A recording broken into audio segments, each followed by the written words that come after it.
We're Molly and Chris Lafalams. Our oldest son was diagnosed about a month after he was born. So he failed his newborn hearing screening, and then he failed the second one. And so we were referred to an audiologist at UMass Worcester, which is not where we ended up getting our services. But so when we first found out, it was kind of one of those things where, like, you're just in shock. Like, we never expected to even think of the fact that our kids could possibly be deaf. It's not something that you think of when you have a hearing family. I don't know anyone who's deaf. So it was kind of like world-changing when we first got the diagnosis. Especially to the severity. I mean, when you think of someone who is hearing impaired, you don't think of the extent, why the extent, and when you take a second to think about it, I mean, when it comes to genetics, it's a roll of the dice every time, and you don't realize that until something does happen. So yeah, we just completed our genetic testing like a week ago. I think we got the results. So we found out that it was caused by the connexin genes, and I mean, for both of them to have it is rare. They said there's like a 1 in 4 chance. And then both of them had it, and they both have a profound loss. It was pretty intense. Yeah. Well, especially when, you ask how deaf that they are. It means, the ladies actually explained it quite well. She said, if your child was standing right next to a jet engine, it would sound like a whisper. They barely. A jet engine. I mean, it's mind-blowing. That extensive, So, I mean, of course you have those moments where, the dog barks, or, you hear the car and you think your child hears it, but really, their head turns and you're like, oh my gosh. Yeah. Like, before you get the official diagnosis, you're looking for like every little thing that maybe they heard that. Sure? You sure it's that bad? But the second time, actually, like with our younger son, the diagnosis was kind of almost harder to deal with. It's like a mixed emotion with the second diagnosis, like, because, you're upset. You don't want anything to be wrong with your baby. You want your baby to, have the perfect, easy life. And then you get the diagnosis and it's like, okay, well, we've done this. We know where we're going to go. We know how to approach it. And you're almost excited because now they have that in common. They have that together. Mm-hmm. But, so it's like you almost don't know how you feel about it that time. It's, all over the place. So. Well, it's also nice meeting other parents, because, I mean, there's some things that our oldest has that other children that are deaf or have hearing loss have, but then our youngest is completely the opposite. Mm. So it's interesting to see how different in every little way, even with both of their disabilities, that they're still able to grow and be their own person, and it still hasn't changed their lives, but in a way that's made them better, And it's like you don't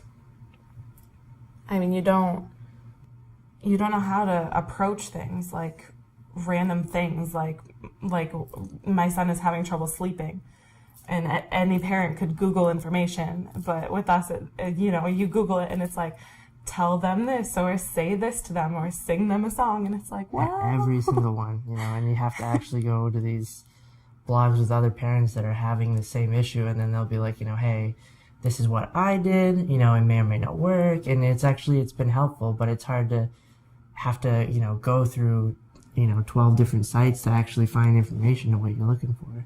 Yeah, there's nothing in the world like other parents that have deaf children. I have never felt so welcomed. Like, I just meet people and instantly they're just go on. They're just talking like we've known each other forever, and I've just felt so much better every time. I feel like refreshed, like I'm on a whole new page, and it's almost, it feels like a family. Like the second you start, it feels like a family. You almost feel like lucky to be able to be part of it. Especially how unique the situation is. You don't realize how being hearing impaired is just so different in a way. I mean, in a good, positive way, because, I mean, there's things that I've seen that my child reacts to in a way that, I mean, you really have to take a step back and look at something and go, you know, if you look through their eyes, you really see how on a daily basis we pass by things, beautiful, amazing things on a daily basis, and just don't take a thought to think about it, you know, and so little these things are that, you know, he just thinks they're the most wonderful things ever, and he just lights up his eyes, and you're like, you know, if I take a step back, you know, I can totally see where he's coming from with it, you know? Mm-hmm. So I think that's one breathtaking thing is children can do that, especially, you know, how different and unique they can be depending on their situation. So it's truly inspiring. Very. You know? Mm-hmm. Making the cochlear decision was, you know, we had made the decision almost instantly before people had told us that there was controversy over it. So, like, we didn't realize that it was a thing that we would have to actually, like, think about. We were like, yeah, that sounds great, let's go for it. And then people are like, well, take a second, step back. So, you know, we discussed it for a long time. You know, going back and forth, you don't want them to not be a part of the deaf community. You don't want people to look at them and be like, oh, well, how could you just push all of your people aside, you know? And that's sad for us. We don't want people to think of it that way. But we also want them to have access to everything. We want them to be able to, you know, take any route, do anything that they have, you know, hopes to do. And not saying that they couldn't, but it would just be that much harder. It's just giving them every chance that we could give them. So, you know, when we actually made the decision, what we really felt was that if they got the implants, it gave them access to every option. Because, you know, we have them implanted, we're teaching them to speak, but we also teach them sign. You know, we'd like to send them to a school for the deaf so that they can be around other kids and learn all types of language, so that, you know, if someday they decided that they just wanted to be part of the deaf community and they didn't want to be implanted, all they do is pop the exterior pieces off and there you go. Mm-hmm. You know, we don't feel that we made a decision for them, that we, you know, structured their whole life. We feel like we gave them every option. So, I mean, we ended up at the same decision that we had originally started with. We just apparently had to come up with a reason for it. Well, especially where, I mean, you know, you have the consideration of how young they are. They go through, you know, a type of brain surgery. And I mean, that sounds scary when you have a child that young, you know. But I mean, considering the fact that, you know, it would give him the best set of options for when he does finally decide what he wants to do. And that it gives him more possibilities later down in life than it would, you know, having the surgery later on, which is a lot more actually stressful on the body, so we heard.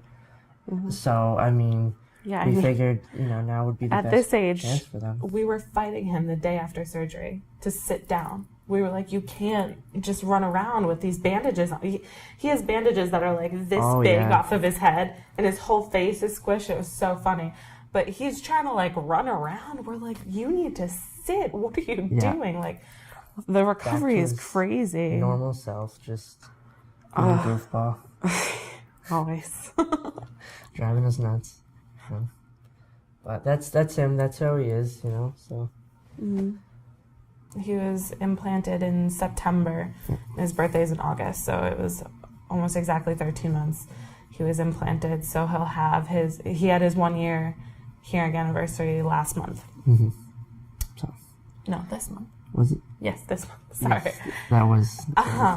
So our younger one will be implanted November 9th. Mm-hmm. So it's about a month away.